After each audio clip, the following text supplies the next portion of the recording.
Bonjour, nous sommes ici sur l'oued Asiflmel, la rivière Asiflmel, qui va pénétrer directement vers le sud dans la vallée de Hadassil, et ça va commencer à partir de ce grand douar, ce grand village qui est Sidi Bou Etmen, à ce niveau. Donc Zaouiat Sidi Bou Etmen, pas celui de la plaine, mais ici c'est de la montagne, parce qu'il y a quand même Sidi Bou Etmen au nord de Marrakech, mais ici c'est vraiment en pleine montagne sur l'oued Asiflmel. Donc ça c'est la vallée de Asiflmel. Asif en amazigh c'est l'oued, c'est la rivière. Et donc le mal c'est l'argent. Donc ça veut dire que peut-être il y avait de l'argent qu'on minerait, peut-être. C'est pour ça qu'on avait toujours appelé ça Asiflmel. Donc là, c'est parmi les régions qui ont subi vraiment de plein fouet, si vous voulez, le séisme, dernier séisme du Maroc, 7 sur, même 7,2 sur l'échelle Richter. Et donc c'est vraiment une région qui se trouve vraiment peinée et des villages anéantis carrément, bien sûr. Donc là, un rappel un petit peu de la situation de ces villages. Bon, après avoir un petit peu subi ce choc comme tout le monde, bien sûr, les secours se sont organisés maintenant beaucoup mieux qu'au départ, et les gens sont arrivés ici pour secourir bien sûr les villages. Mais ce qui est important ici, c'est que beaucoup de gens, tout à fait au départ, critiquaient un petit peu la façon dont sont faits les secours, ou l'arrivée des secours, ou le retard qu'il y avait dans les secours pour certaines régions, pour certains villages. Mais allons voir un petit peu de quoi il s'agit. Allons voir de quoi il s'agit, parce que ces premiers villages ici, ils ont été secourus certainement dès le premier jour. Il n'y avait pas de problème, les ambulances, quoi manger, les blessés sont emportés et sont dégagés vers les hôpitaux de Marrakech. Donc tout ça c'est arrivé dès le lendemain, c'est-à-dire dès le samedi.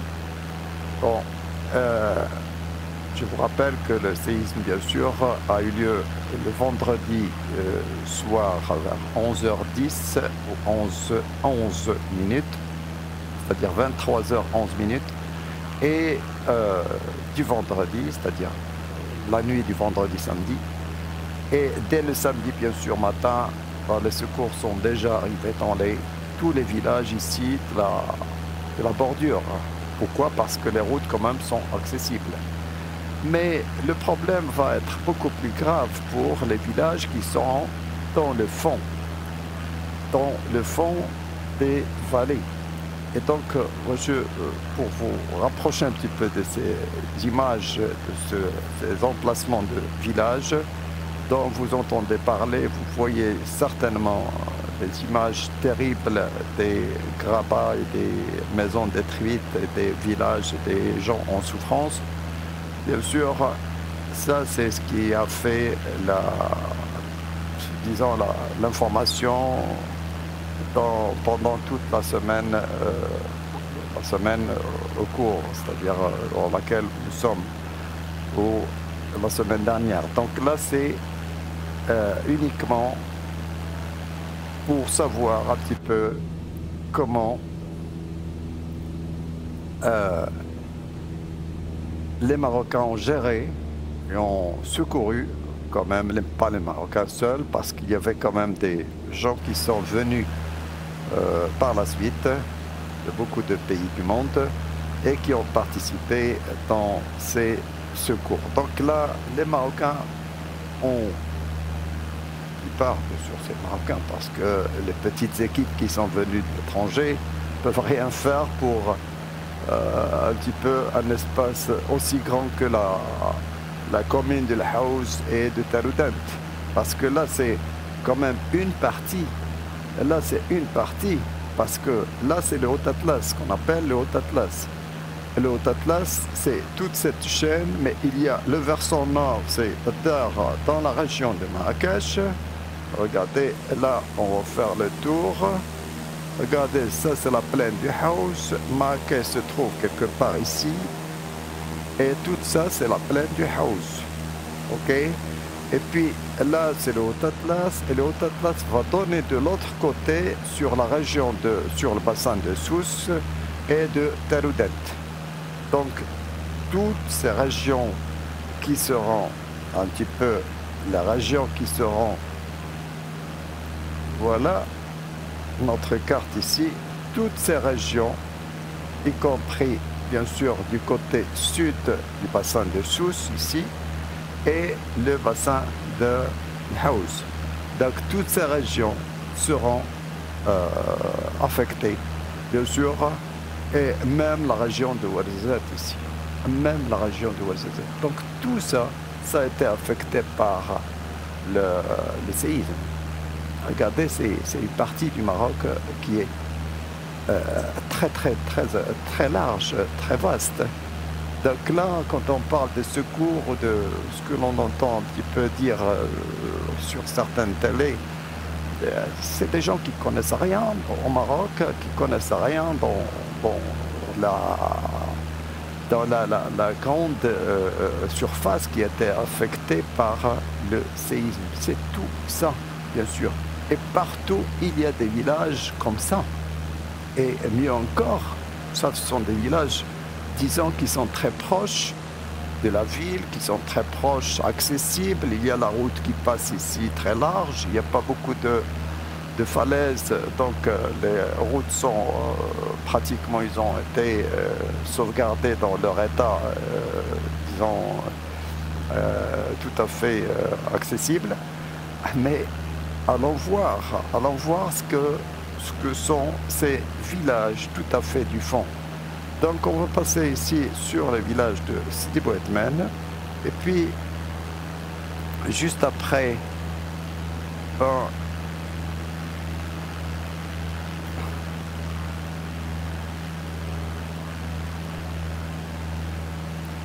les petits villages qui sont sur les falaises des montagnes.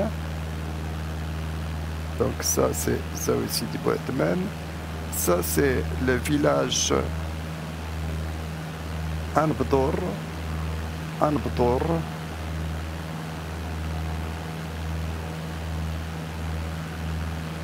Le village Anbdour. Eminerzer, juste après. Donc, village Eminerzer.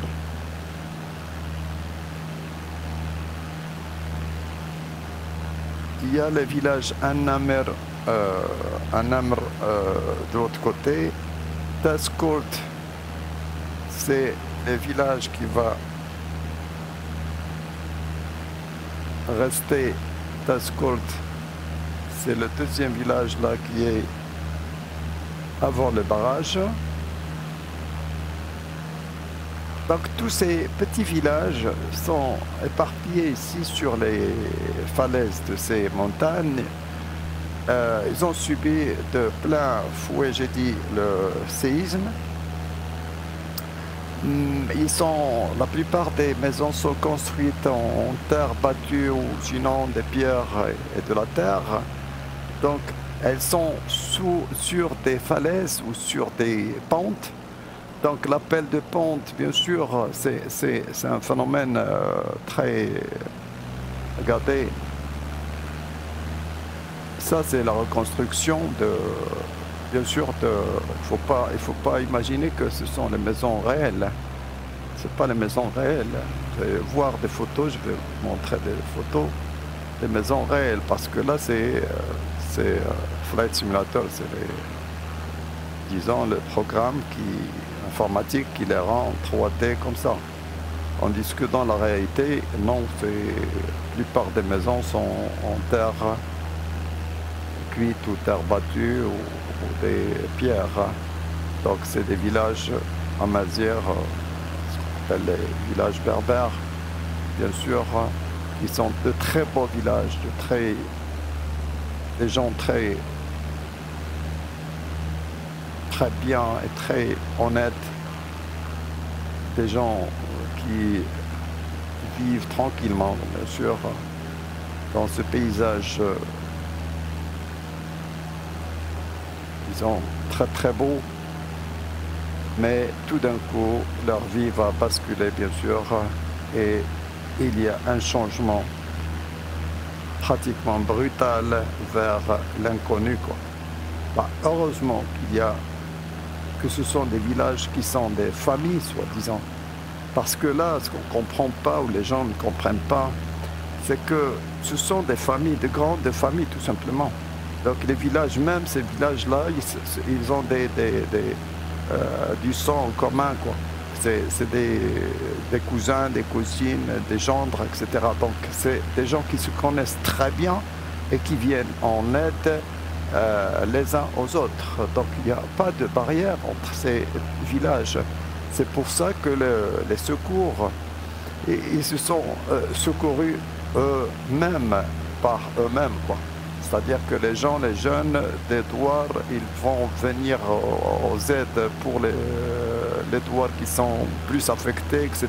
Donc les familles s'entraident, etc. Donc ça, c'est d'être entre des familles, entre la même famille, quoi, soi-disant.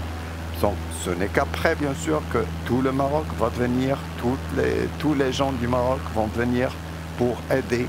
Et bien sûr, on a eu cette aide qui a flué jour et nuit d'une façon extraordinaire vers les villages. Regardez là, c'est bien sûr le Jurassique et Crétacé. Ce sont les couches du Jurassique et du Crétacé à ce niveau ici, avant Adazil.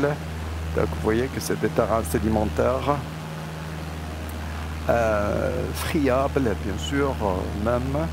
Et aussi, c'est les gens qui construisent de la terre, donc c'est beaucoup plus facile, c'est beaucoup moins coûteux. Et c'est tout ce que, bien sûr, les ancêtres ont fait jusqu'à maintenant. Parce que là, c'est la grande vallée de Adassil.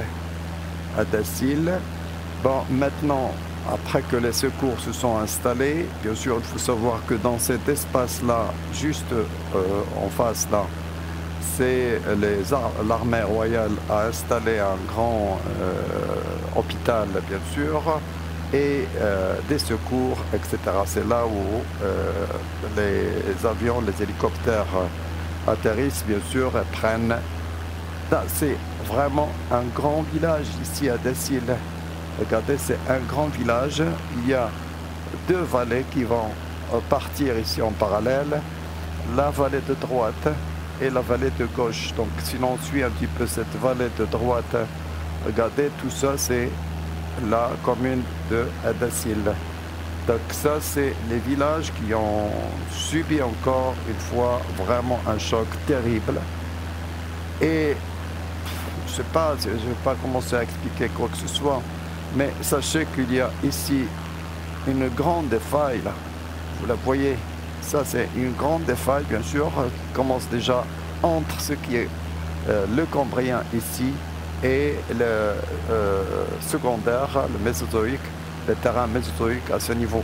Donc on voit franchement que les terrains vont changer d'aspect entre ça et ça, et on voit très bien que c'est une faille, bien sûr, et que vous avez un changement brutal des terrains qui passent des terrains sédimentaires récents mésozoïques à 140, 200 millions d'années vers quelque chose qui est le Cambrien qui se situe vers entre 500, voilà, 500 millions d'années au moins. Donc là, c'est tout à fait une grande coupure ici géologique très nette. Et ça va, on va revenir à ça après. Je vais revenir à ça après. Pour l'instant, on ne voit que les terrains et l'emplacement de ces villages sur les versants des montagnes. Ça, c'est des terrains schisteux, encore une fois. Le Cambrien ici, c'est des schistes et des rhyolites, des dolérites aussi. Donc là, c'est essentiellement schisteux, bien sûr, et anciens, et qui part en plaquettes. Donc vous voyez que les villages sont sur des pentes de montagne, là. C'est sur des pentes de montagne. Ça c'est certainement quelque chose. Lorsqu'on imagine une maison sur une terre qui est plane, certainement elle est beaucoup plus stable qu'une maison qui est installée sur un versant de montagne. Parce que là, c'est tout à fait normal. De toute façon, il y a un appel vers le bas, que l'on veuille ou non. Il y a un appel de la gravité vers le bas qui sera pour quelque chose dans la destruction de ces maisons au cours de ce terrible, bien sûr, tremblement de terre qui n'est pas rien. Il y a 7. C'est pour la première fois que le Maroc connaît une telle magnitude, une telle amplitude de séisme. Parce que même le séisme d'Agadir en 1960, c'était un petit peu 5,5 ou 5,6, même jusqu'à 8. Mais ça n'a jamais atteint 6. Même celui de Sema, il n'a pas atteint 6 quelque chose. Mais là, 7,2, là, c'est fort. C'est trop fort, quoi. C'est vraiment trop fort. On a senti, bien sûr, Marrakech, bien sûr. C'est l'enfer, c'est l'enfer. Pas la peine d'imaginer, de vous faire imaginer ce que c'est, bien sûr. Mais c'est vraiment la mort de tous les côtés, quoi. C'est ça le tremblement de terre, parce qu'on se réduit à rien du tout. À rien du tout, et on n'est même plus ce qu'on est. Voilà ce que c'est un tremblement de terre de cette magnitude. Bon, ici, les maisons, c'est encore, c'est de la terre battue. C'est rien. C'est pour ça, pour la plupart, même, donc je ne vais pas dire de bêtises, mais vous pouvez le voir, même des maisons qui sont construites en ciment armé de fer, ils n'ont pas tenu. Ils n'ont pas tenu, fissuré, même les administrations, même les hôpitaux, on parle des maisons. Ce matin-là, on parle de maisons, on va loger. D'ailleurs, on va loger les étudiants de toute cette commune, surtout les grands un petit peu, des collèges et du lycée. Ils vont partir pour faire continuer leurs études à Marrakech, donc dans les internats de Marrakech. Donc c'est ce que je viens de voir à la télé. C'est une très bonne chose parce que c'est extraordinaire, c'est une initiative très bonne parce que les parents seront très tranquilles, au moins pour leurs enfants. Et les enfants vont quitter quand même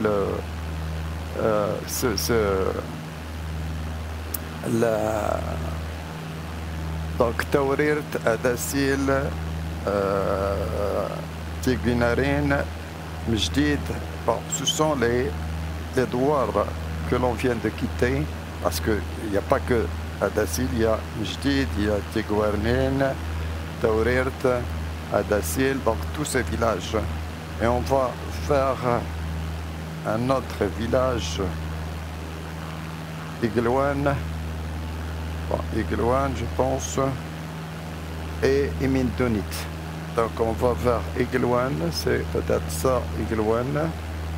Je ne le connais pas précisément, mais c'est sûr que sur la carte, ça doit être Imintonit, Iglouane. Oui.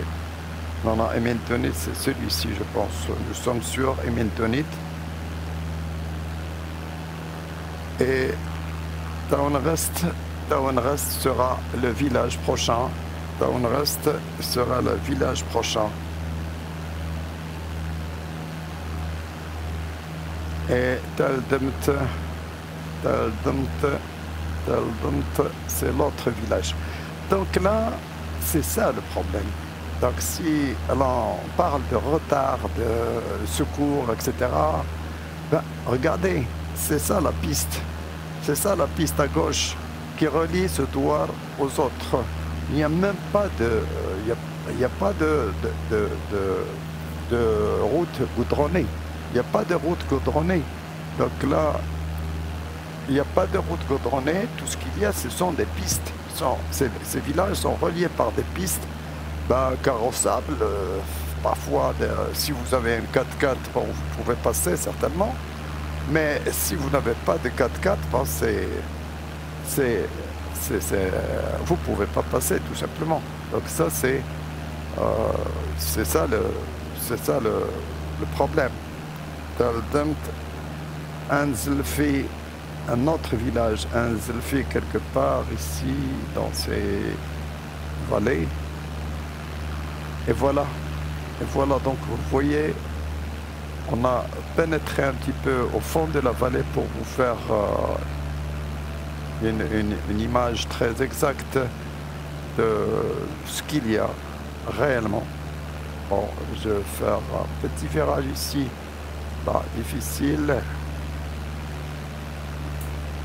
difficile bien sûr, mais je vais revenir, oh non, puis je vais revenir vers l'autre vallée qui a subi aussi de grandes. Donc si je peux passer de l'autre côté d'un col, oh non, ça c'est pas facile. Regardez un autre village là, juste dans le. Comment peut-on arriver à ce village dans 24 heures, même 48 heures, même plus? Donc ce sont les hélicoptères, et là on salue vraiment notre armée royale là, qui a fait un très bon travail, bien sûr. Moi j'ai vu des hélicoptères qui a pu atterrir sur, je sais pas, un petit peu quelques mètres carrés sur un versant. Et là, je l'ai vu dans un document, regardez, on va faire une visite là sur le grand village. Il y a même plusieurs villages ici. Voilà, on arrive à passer dans cette vallée qui est enfermée carrément. Regardez, c'est une grande vallée enfermée. Et la seule piste qui passe, c'est celle que vous voyez à gauche. Et vous imaginez que le tremblement de terre, il a fait tomber des millions de tonnes. Regardez ce village-là. Je n'ai pas la carte tout à fait à côté.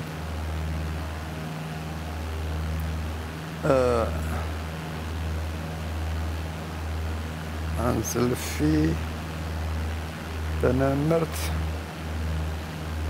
Peut-être c'est Tanamert, oui. Ça doit être Tanamert, je pense. Regardez, c'est une série de petits villages là. Voilà, je descends un petit peu pour voir. Regardez, c'est une série de petits villages le long de ces oueds. Et vous voyez la difficulté que les secouristes ont eu pour arriver à, bien sûr, à amener de l'aide à ces villages. Donc ce que l'armée royale, bien sûr, a fait, c'est de lancer carrément de l'aide, quoi manger, les denrées alimentaires au départ. Et puis les hélicoptères ont pu prendre, là c'est le socle cristallin qui va commencer. Donc ça c'est un socle cristallin. Toutes les pistes ont été détruites. Ça c'est sûr. Alors, vous pouvez voir les différentes vidéos, bien sûr que les Marocains ont posté. Toutes les pistes ont été détruites. Pourquoi? Parce qu'il y a des millions de tonnes de roches qui se sont de gros blocs quand même qui se sont écoulés et écroulés sur les pistes et sur les routes, même sur les routes principales. Et donc là, c'était très difficile. C'était très, très difficile d'amener, par exemple, des grues pour balayer ces routes. C'est pas possible. Ça, c'est pas possible. Donc, toute l'énergie, au départ, était concentrée sur les grandes routes. La route de Moulay Ibrahim, la route de Esni, la route la grande route Ouarzazate, bien sûr, et les autres routes principales. Et les pistes sont restées, bien sûr, en deuxième lieu. Et là, on passe à la deuxième vallée. Ça, c'est la deuxième vallée qui vient de Hadassil. Et vous voyez encore la même chose. Donc là, nous sommes toujours ici. Là, une grande faille qui va faire qui va bien sûr séparer ce qui est le socle cristallin vers le sud et le Cambrien sur lequel nous sommes maintenant. Donc il y a des failles sur lesquelles moi je vais revenir. Regardez la faille là, c'est la différence entre ce que vous voyez blanc, nettement blanc, et ce qui est sombre, qui est le socle. Et là, c'est les villages, encore des villages bâtis sur les versants de montagne. Donc ça, c'est la réalité que les gens ne connaissent pas. Et là, ce n'est qu'une petite partie de la région qui a été affectée par ce séisme. Ce n'est qu'une vallée. On va voir les autres vallées, bien sûr. On va voir l'autre vallée d'Esni, on va voir l'autre vallée de Wirgan. Et vous allez voir les difficultés, vous imaginez quand même maintenant les difficultés réellement que les sauveteurs, bien sûr, et que les secouristes ont trouvé, les ambulanciers, bien sûr, et tous ces gens qui ont fait un très grand travail, très bon travail, et ils le font toujours, ils le font encore, bien sûr. Bien sûr, les secours continuent. Mais ce qui était très très bien, c'est que tout le Maroc est venu à l'aide. Tout le Maroc est venu,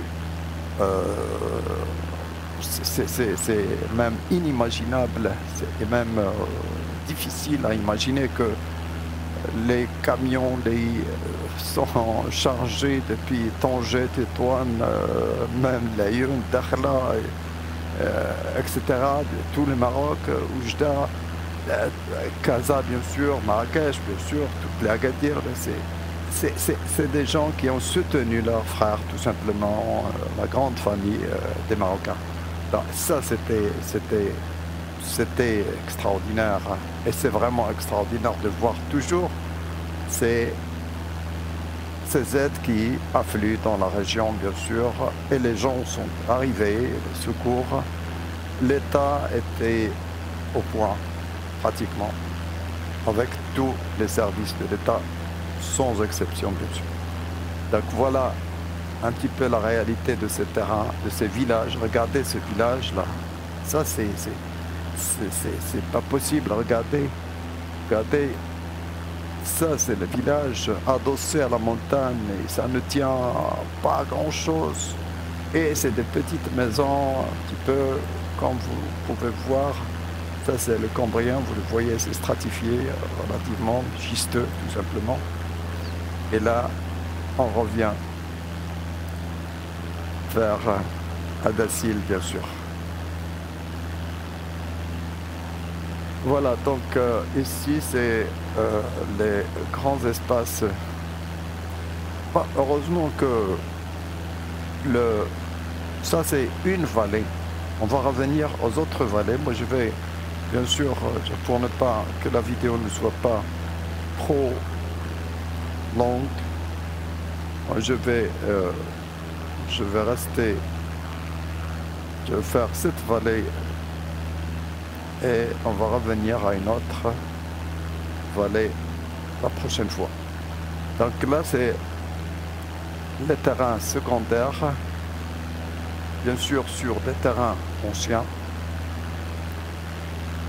Et une autre chose qui est très importante, c'est que avec tremblement de terre de 7 degrés Richter, 7,2. Le barrage tient bon. Il a tenu bon, bien sûr. Sinon, ça serait encore une autre grande catastrophe. Le barrage que vous voyez ici, il n'a pas subi de fracturation ou de fracture, donc il est bien en place, et heureusement, bien sûr, parce que lorsque l'on voit un petit peu ce qui est arrivé en Libye, c'est un désastre, c'est un vrai désastre, bien sûr, parce que les barrages ont lâché devant l'ampleur de la précipitation du cyclone Daniel. Et donc là, c'est catastrophe, vraiment une catastrophe. Voilà donc la réalité du village marocain. C'est pas la réalité, c'est vu sur des photos de Flight Simulator, de PIN. Mais c'est réel, soi-disant, c'est l'emplacement de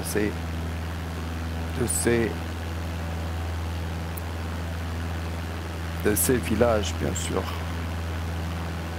Voilà. Donc on va sortir à la plaine. Nous allons vers le nord-est maintenant. On va vers le nord, vers Marrakech. Mais là, c'est les pistes, c'est les villages. Et je vais vous afficher quand même des villages, des photos terribles qui montrent la réalité, qui montrent la vraie réalité de la catastrophe, bien sûr. Donc là, c'est uniquement pour vous montrer les difficultés que les secouristes ont trouvées pour venir en secours à tous ces villages, surtout ceux du fond des vallées. Et ce n'est qu'une seule vallée. Il reste encore plusieurs autres vallées. Regardez notre emplacement ici. Nous sommes ici sur cette vallée. On l'a fait comme ça et on va traverser comme ça en revenu. On va voir cette grande vallée ici. C'est là quelque part où il y a l'épicentre du séisme. Donc on va voir un petit peu ici l'épicentre du séisme et on va évoquer aussi les grandes failles et pourquoi pas discuter géologiquement un petit peu le terrain, les différents blocs qui se présentent dans cette région. Voilà, nous sommes revenus ici sur la grande région de Sidi Bou Etmel. Vous voyez, Asif El Mel, c'est la rivière qui va sortir ici des montagnes pour rejoindre Tinsift. Marrakech, quelque part ici. Voilà, je m'arrête ici et je vais revenir bien sûr sur une autre vidéo à la vallée de Wirgan pour aller chercher l'épicentre, la zone qui a subi encore plus de dégâts à ce niveau. Voilà, je vous remercie et que Dieu vous protège tous et que Dieu protège le Maroc et tous les pays du monde, bien sûr, toute l'humanité. Merci, bonne journée.